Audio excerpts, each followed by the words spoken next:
What's up everybody? Thank you so much for joining me on today's video. If you're new here, karibu sana. My name is Rozitta and this is the place where we embody truth. On today's video, I think I'm going to do the toughest thing I've ever had to do. I almost said had to done. The toughest thing I've had to do, and it's called A Beauty for Ashes story. It's my Beauty for Ashes story. The reason I'm calling it Beauty for Ashes is because, one, it's inspired by Isaiah chapter 61 verse 3, which says, let me read it for you so that I don't have to paraphrase it. I don't want to paraphrase it. It says, to appoint unto them that mourn in Zion, to give them beauty for ashes, the oil of joy for mourning, the garment of praise for the spirit of heaviness, that they might be called trees of righteousness, the planting of the Lord, that he might be glorified. So my story is based on this, that God took my ashes and gave me beauty. Here with me is a book I've written. I've shared this book about 3 times on this channel, and if you'd like your hard copy, please do contact me. I'm going to leave the details in the description box below. You can always contact me and I'll get the book given to you, delivered to you wherever you are at. It's also available in soft copy. You can check it out on Amazon. I'm going to put that link in the description below. You can always download a soft copy if that's what you prefer. So a little bit about this book, because you have to understand this book before I get into the story. Please don't skip, I'm getting somewhere. This book was written after or during a time when I was going through a really tough time. And that's the time I want to share with you so that I can encourage you. And I wrote this book after God began working through me and healing me and showing me hope and showing me he's still with me and showing me that he's still my protector and still very, very mighty to save. And I wrote this book with a lot of tears. In some chapters I really cried when I'm typing. I'm just there like, oh, Lord, okay, I will type, But when I read it right now, it's very powerful. I've had people getting back to me and they're like, Rose, I've read that book more than once. I've read it thrice. I've shared it out with my friends. It's a really powerful book. And I'm saying it's powerful because it was honestly inspired by God. It's not easy to try and give hope to people when you are in despair. It can only be God. And that is how I wrote this book. And this particular story I'm about to share with you is inspired by the very last chapter of this book. It has 10 chapters, and this chapter 10 says, let them know the power of God. It's basically a chapter that encourages people to not hold back on their story, not to shy away from sharing what God has done for them, not to feel embarrassed about what they have gone through, but to use what they have gone through as a tool to help someone else who might be going through what they are going through. And there's a particular statement I wrote over here that says, your testimony will give birth to other people's testimonies. You can't afford to remain silent about what the Lord has done for you. Many of the people who went to Jesus went to him because they had heard or seen what he had done for another person, and the result is their faith made them whole. So your story is not your story only. It's a story God has given you so that once you come out of it, you can be able to reach out to others. And this is me obeying my own chapter. And it's with a lot of I'm just really praying in my heart right now, like, God, please help me, please help me. But I believe what I'm doing right now is going to help so many people out there. And yeah, let me get into the story. Before I do that, I'm not stalling. I promise I'm not stalling. This has just dropped to me and I thought I need to mention it. Romans 8:28, the Bible says, all things work together for good to them who are called. All things work together for good to them who are called and are walking in the purpose of God. Something like that. I'm sure I've paraphrased, but all things work together for good. In Genesis chapter 50, verse 20, if I'm not wrong, says that whatever was meant for evil, God turned it around for my good. And that's it. So here comes the story. Here comes the story.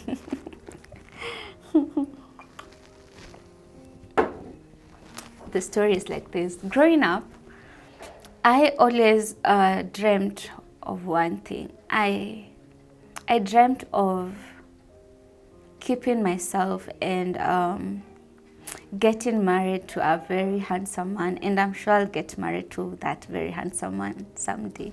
I'm sure I will. And maybe he's not even watching, but I'll marry him someday when we meet. Or if we've met already, when he acknowledges that he'll marry me. What am I saying? Anyway, I had that dream, and that dream drove me to tell myself that for no reason will I ever give myself up to a man before I get married to him. It's something I held on to so strongly. I don't know even where it came from. I can't even explain how, because I remember telling myself that when I was pretty young. But come 2016, on the 4th of October, I woke up. It was such a chilly morning that day. I used to live in some estates near my campus. And I woke up that morning, it was chilly. I got ready for school. And being on a Tuesday, I'm not a fan of wearing trousers, or rather, I wasn't really a fan of putting on trousers. So I used to put on trousers on Tuesdays only for some reason. I don't know why, but yeah, I used to do that. And so I dressed up that day, went out to school. It was raining, so I had an umbrella with me. I went to school. I was in school by 7 because I had a class at 7 a.m. that day. And Tuesdays used to be a very busy time for me because I used to have classes from 7 a.m. to 6 p.m. like bumper to bumper. Even at Tukai class naingia hii, that is how my second year first semester was. And that particular day, I got to school. I was excited. I was so jazzed up. I was so happy. For some reason, I had a peculiar kind of joy that day. And I went through my classes all right. They were perfect. That day, nilielewa mahesabu vizuri. I did mathematics and computer science. And on Tuesdays, all classes were mathematical classes. Na nilitoka hapo nikiwa nimeelewa zote vibaya sana. Yani mimi na lecturer tulikuwa hivi usiku, you know. I was in a good mood that day. And when it got to 6 p.m, my classes are over, so it's time to go home. Time to go home, I decide, instead of using a public means today, let me just walk to my estate because it's not far. And I just thought it's going to be good because I've had a busy day. My mind is so full. So a little walk here and that will help me freshen up. You're understanding my reasoning. Yeah, so I decided to walk to my estate that day. And where my school was and where my estate was, there used to be a railway. And along that railway, there was a bridge. This bridge was made of wood. Na sio wood imeshikana, like spaced wood. So when you're walking through the bridge, you have to go jumping. It was risky for me. So I couldn't cross that bridge alone. But that day I was like, leo nitavuka peke yangu. But unfortunately I got there and I was like, hey, nope, sivuki. Luckily for me, I had a friend who, in this story, we are going to give him the name tumwite nani, simnipe jina, tumwite nani, Dedan Kimathi, Dedan.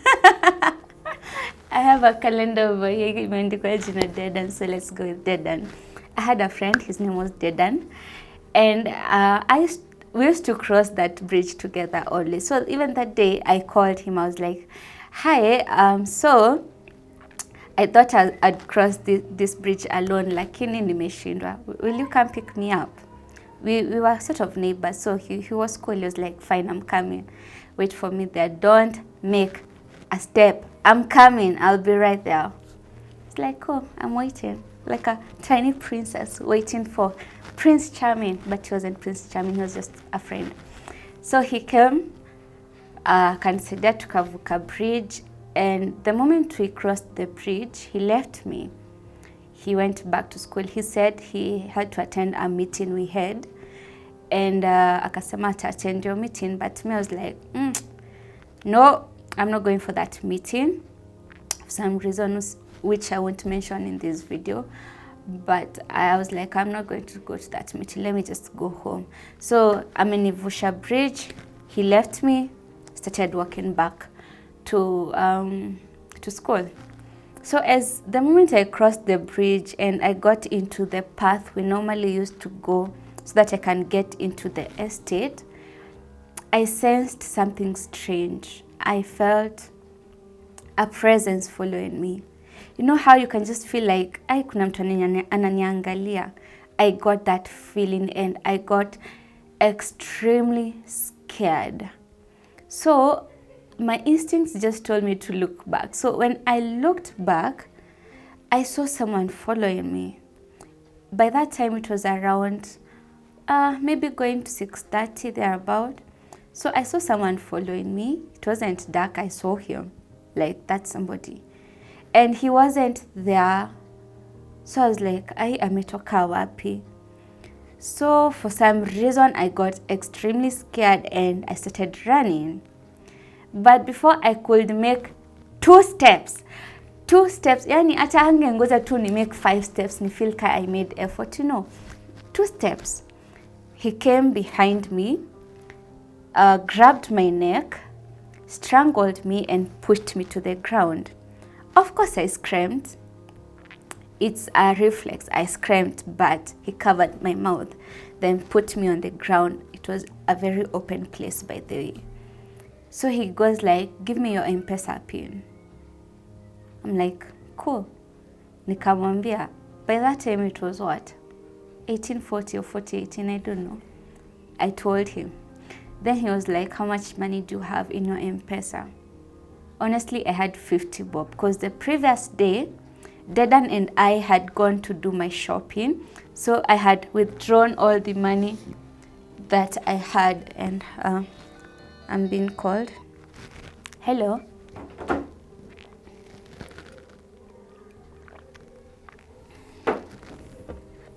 Where was I?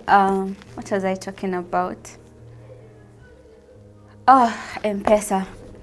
The previous day, I had Dedan and I tulienda shopping, my monthly shopping, because that day, Dad had sent me money to do shopping. So I had withdrawn all the money, done full shopping, and the only money in my M-Pesas of that time was 50 bob. So I was like, 50 bob? Then it's like, niprovie. So I took the phone, nikaeka pin and all that, akaona ni 50 bob. So when he saw I didn't have much, he started going through my bag. And suddenly, as if, I don't know what came over him, he decided this is such an open place. So he took my bag and my umbrella and he lifted me. He made me to stand from the ground, but I was bending, akiwa amenishika shingo. And he drags me to the side of that path. The sides were really bushy. And yeah, we went into some ditch around around kando tu ya path. So because he threw me down to the ground like some trash. Shame on him. And started going through my bag again. So I had some cash, and it was about 500 or 450 or 400. And he took the cash, saw my phone, he took the phone, akaniambia nitoe sim cards, nikatoa sim cards. Then he said, kuna mtu unaweza ukapigia akutumie pesa. My blank mind is like, no, I don't have anyone I can call in mind. Nitaanza hata wapi kuambia mtu nitumie pesa? I'm not that kind of a person. And so he said, if you don't have anyone to give you money, I'm going to kill you. Hey, where? Somehow I remained collected. As there's a video I've done on assumptions, and somebody said I'm very collected.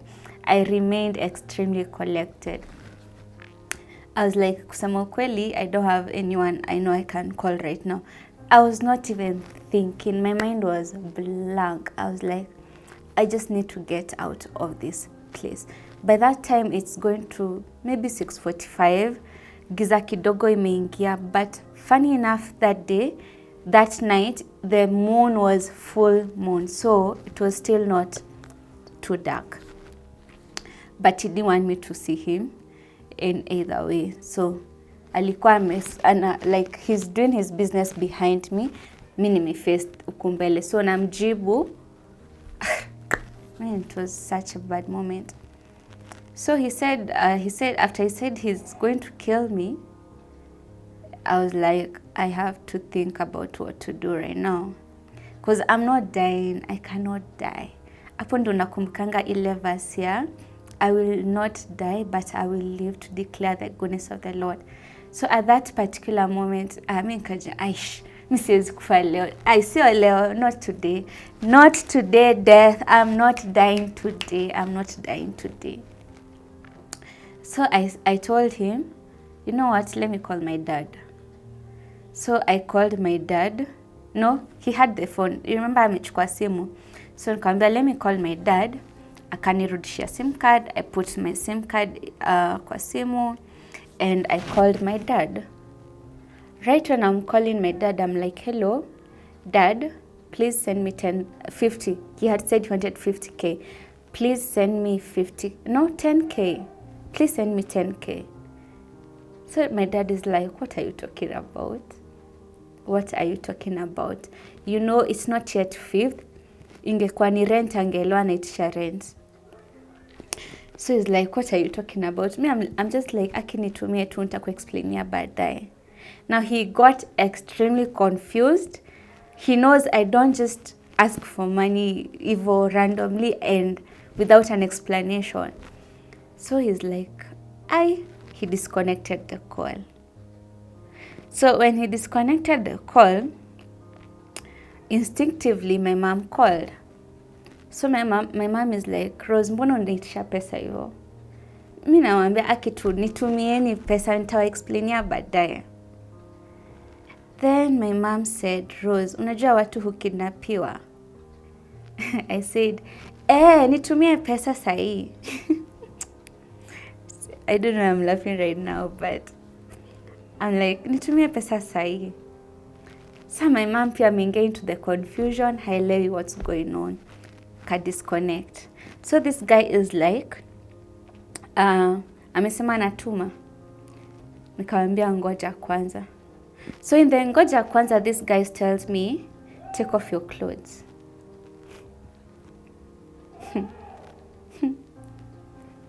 I'm like, sorry, what? He says, take off your clothes.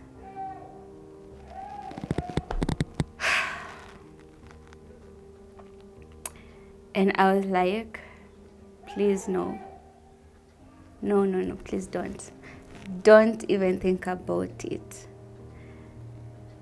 And I don't know if saying don't just triggered him. He pounced on me, forced me to the ground, and started choking me. I was literally running out of breath. So I'm like, sawa, sawa, and I pushed him off. He let me go. So I open up my belt and I'm like, please don't, please don't. He starts beating me up. Who does that? Who does that? He starts beating me up. Hey, guy, I still remember that pain.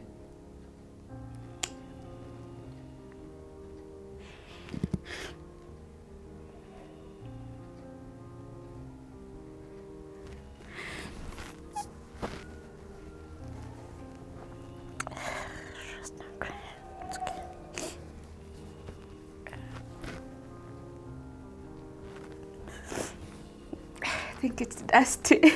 Somebody opened the window. So he slapped me and I literally felt the ground.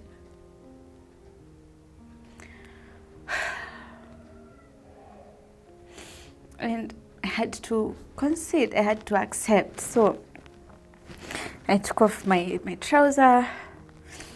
Then he was like, take off everything. I'm still begging him. He's beating me up.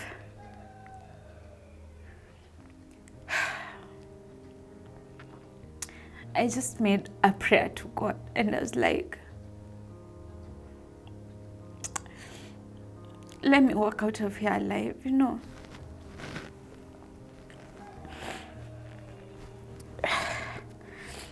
So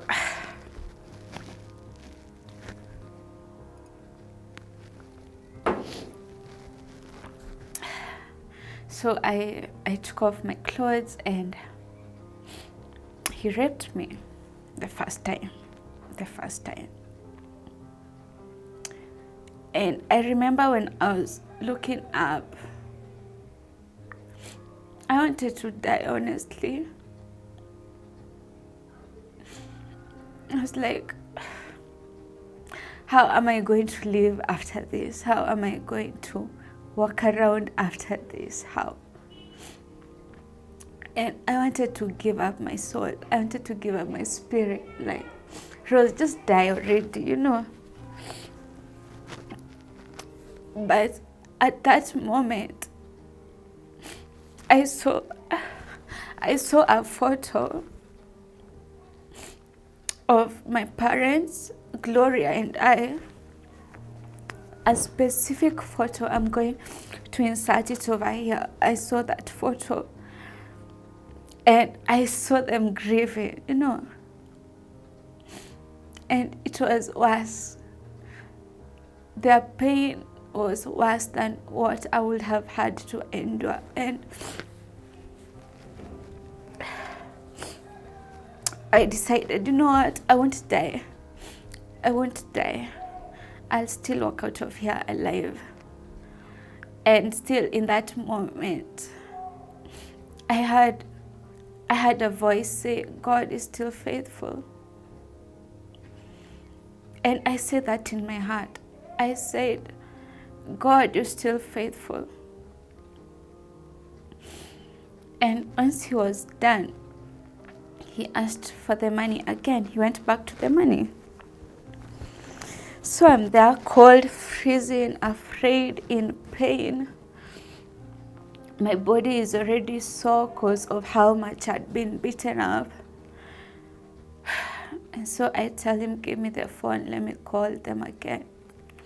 So I called my dad or mom, I can't remember. And by this time, he had told me a lie that I needed to tell my parents. So I told them that lie, that nimeharibu gari ya mtu, and this person needed money to go do a repair, and it's that 10K.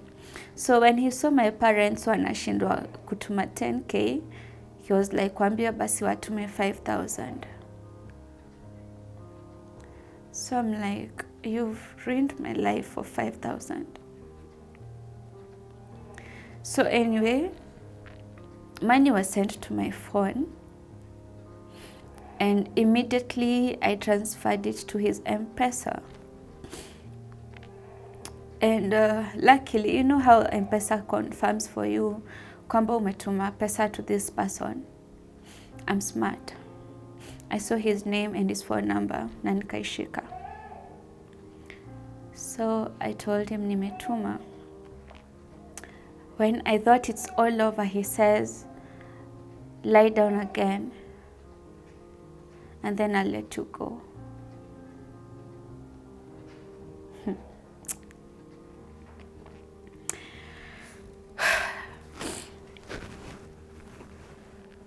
I was like, you know what?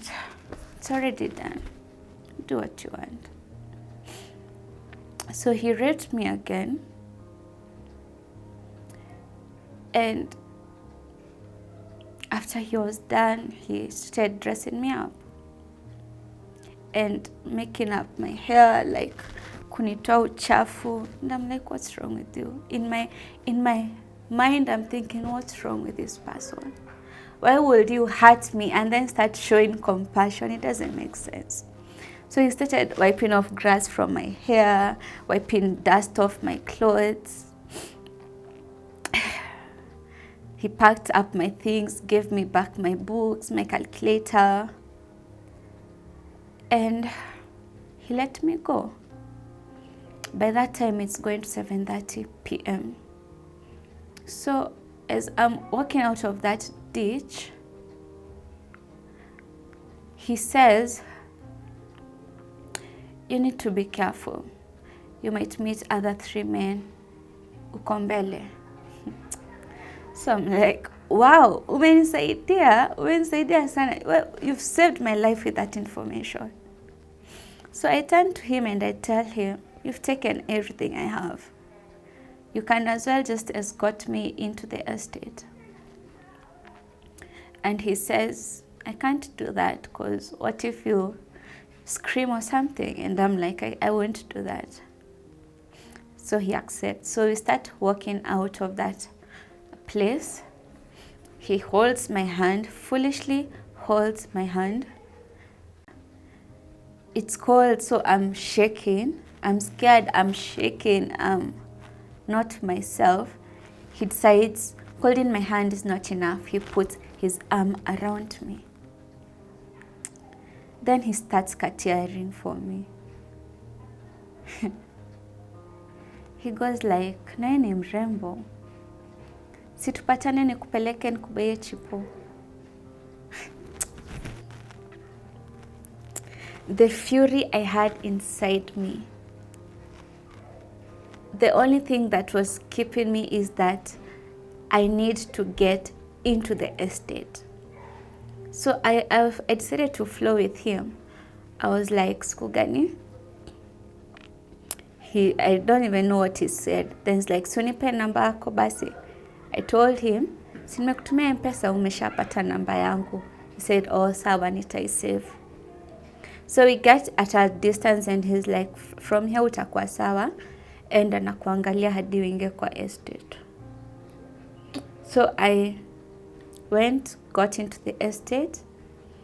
And the moment I got into the estate, it's like my senses came back, my feelings came back, my emotions came back. And I felt everything that I had just gone through.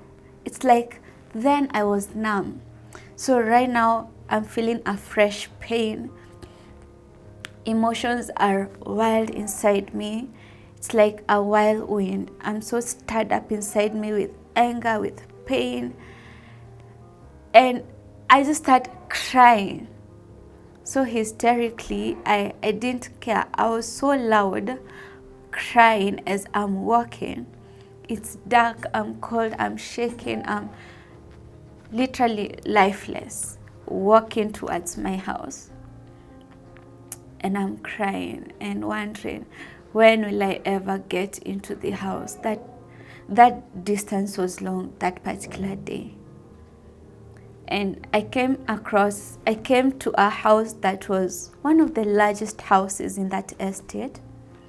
And when I was there, I saw 3 men coming towards me. And I said, God, not again, not again. I can't handle this again. Luckily, hata hawakuwa shughuli yangu. They just saw me crying. They didn't care. It's so bad how people are. Like, you'll see somebody crying on the road and you don't care what is happening to them. You can literally watch somebody being robbed. You can watch somebody being carjacked and you won't do anything. Utasema, as long as you're safe, you're okay. Siku yako ikifika, you want people to help you, right? I think that is just one of the things that people should stop. Kenyans, please, acheni kwa hivyo. It's bad. It's a bad habit. So they didn't even care. And I imagine if they cared, and if they were good men, because I know there are good men out there, they would have done something about it. They would have gone to that place, because I'm sure he was still there somehow, or they could have reported to the police, you know. Anyway, niliwapita tu. When nimewapita, I saw another man coming out from a very dark place, and my heart sank. I was like, is this man like the other one? I was so scared. And he peeped, saw me crying, and he reacted as if I was not alone. And that's how I've always felt. That's how I've always believed. He saw that I'm not alone, so he backed off. And honestly, at that moment, I felt like I was surrounded by angels or something. I felt safe. I felt protected at that moment. So he backed off. And I got into my house. I didn't have my keys. Kumbuka, bag yangu imeinamishwa, everything is down. So I didn't even remember to collect the keys from the ground. So I just rang the bell and kafunguliwa gate. The moment nimefunguliwa gate, the little strength I had in me vanished. I just collapsed to the ground and now started crying so painfully. So as of that time, I used to live with my cousin, Martha. You've seen her. We used to live together. So Martha hears me crying and she comes downstairs, comes outside and sees me on the ground, on the floor. She's like, what's up, Rozitta? And I tell her, I've been robbed and raped. And her and other two ladies who are there just became wild, so confused. They didn't know what to do. I was helpless. Mother just helped me stand, tukaenda kwa nyumba. She called my parents. Now, remember, my parents don't know what is happening. After they tried calling me, niko mteja. So they're calling Martha. Martha anasema, Rose hajafika home na ako mteja. Martha calls Dedan because she knew if I'm off, I'm always with Dedan. So she calls Dedan. Dedan is like, tuliachana Rose kitambo, hajafika home.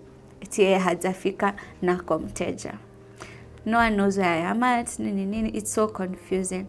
So I've gotten home, my parents have been called. Rose amefika home and she has just been raped. I think I heard my mom cry. And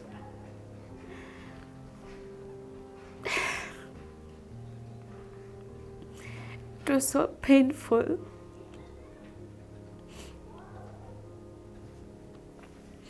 It was so painful imagining what she's feeling. You know, I have my own share of pain, but thinking about what she's going through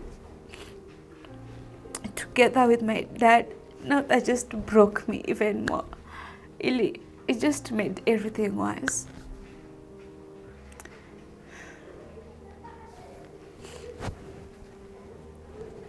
And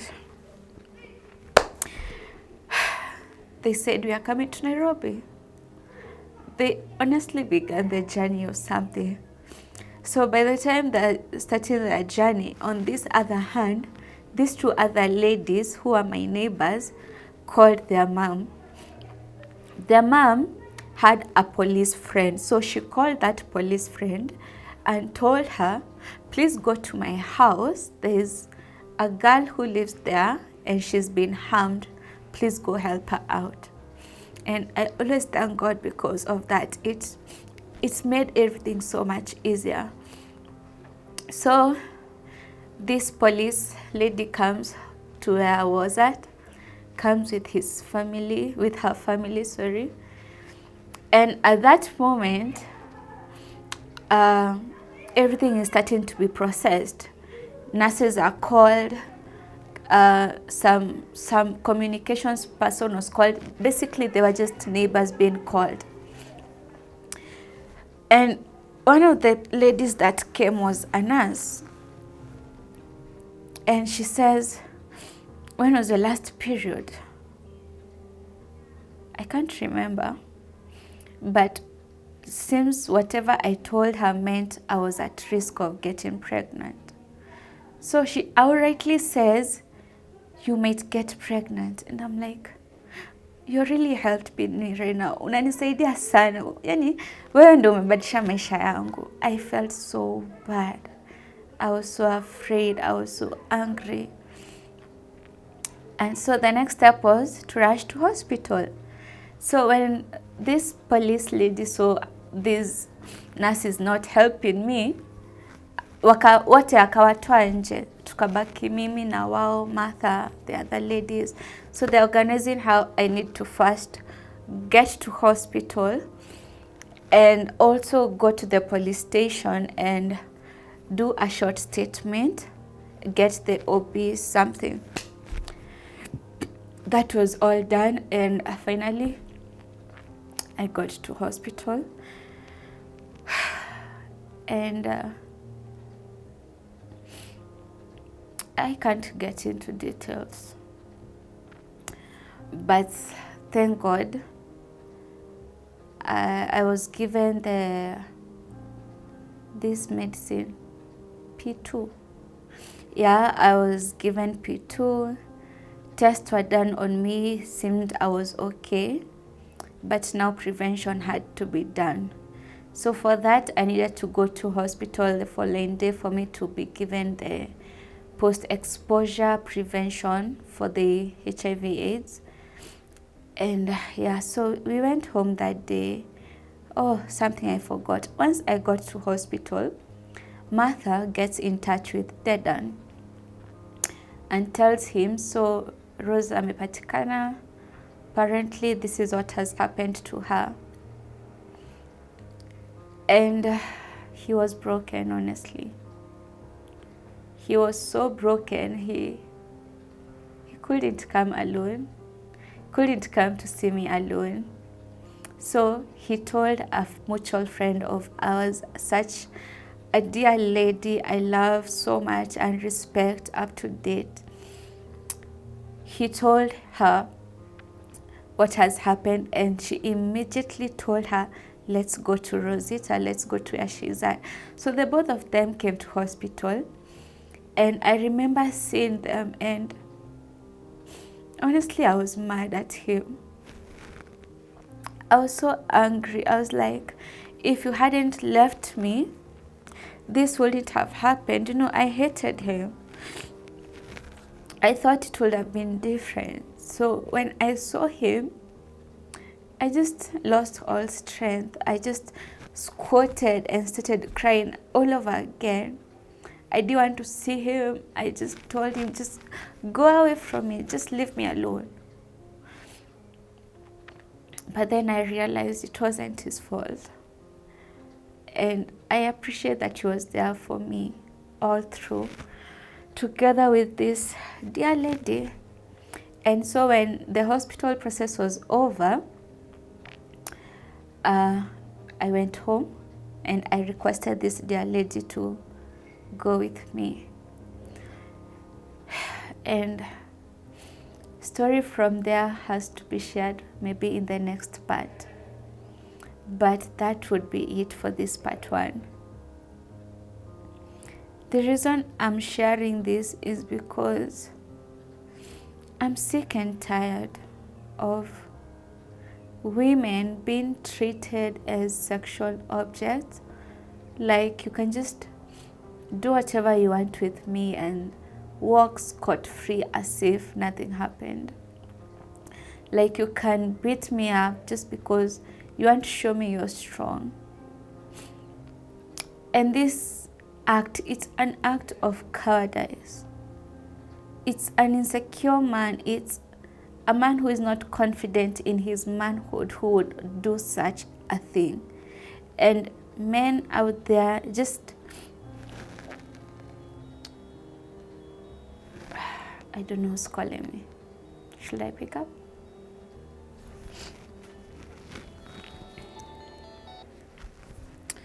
So as I was saying, my eyes are so.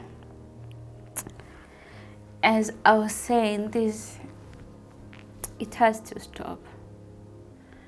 So many girls, ladies, women out there are going through so much pain, so much bitterness, so much anger. And I don't blame anyone for saying men are trash. I don't reach out to that person to preach to them that, you know, men are not trash. No, I don't.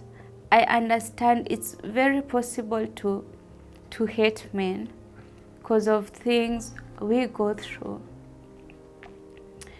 And it would only take God to see it differently.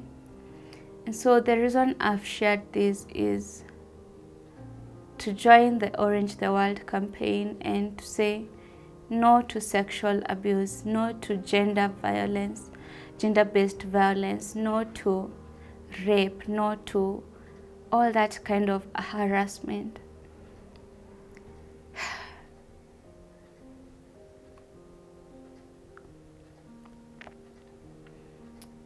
I don't want to go ahead of myself, but I'll share that in my part 2, how I dealt and how I still dealing with that trauma, because it's still there, honestly. I still cry. Sometimes in my lowest moment, I'll cry. Not because I'm low, but because it's such a strong emotion. It overpowers me sometimes. So don't point fingers at me. Why are you crying? And you're trying to reach out to people through healing. It's a process. And I'm so glad that I've shared, because I'm sure it has helped me cross a certain bridge in this journey of healing. It's been 4 years. And honestly, I don't know how I've been doing it. I don't know how I've survived. I don't know how I'm still breathing. I don't know how I'm still walking outside. It's only God. That's why I'm saying that this is my beauty for ashes. I don't look like what I've gone through. You couldn't have guessed it if I didn't tell you, right? It's because God has given me beauty for that horrendous story. The first month was tough. I hated God. I didn't want nothing to do with God. I was like, so you think you're powerful? Mbona hukunisaidia? You know, I was like, you said you're my protector. Ulikuwa wapi? I was bitter. I was like, si almighty deliverer. Haungefanya tu hata ni disappear venye ulikuwa unabeba kinapita. You know, I was really bitter. Trust me. I was bitter. But by Him alone, by Him still, I have endured to this point, and I've come a long way. And one important thing I remember, this dear lady I've mentioned, she told me, Rose, I've been where you are. And she told me, I've tried to deal with the trauma by being on the bad side of life and being on God's side. And I can tell you, Rose, it's better to still be on God's side no matter what. And I held those words so closely. And as much as I was bitter, I still depended on God. So yeah, that's a story for part 2 of this story. And I'm not sure when I'll share it. Let me know how soon you'd love me to share. But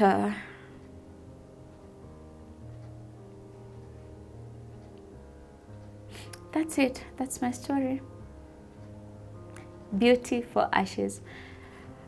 Now I know I will get so many DMs, emails, maybe comments about your story. I'm just praying I'll be able to read your stories, because I've done this before, and hey, I cried twice as much just reading your stories, because you people mepitia mingi. But I believe on this channel will be a family, will stick together and help one another to sail through, and will be ambassadors of Beauty for Ashes. And yeah, that's it. And if peradventure you're going through this or something worse, people have gone through worse than I have gone through. People have gone through worse than you've gone through. People have died in the process. People have been killed in the process. People have gotten diseases in the process. Others have conceived in the process. 11-year-olds have become mothers because they have been raped. People have gone through stuff. So give yourself strength and tell yourself Isaiah 61 verse 3, to give unto me beauty for ashes. And that will be your story. If you'd love to get this book, please let me know. It's a book that has helped me a long way. Sometimes I wonder, am I really the one who wrote this book?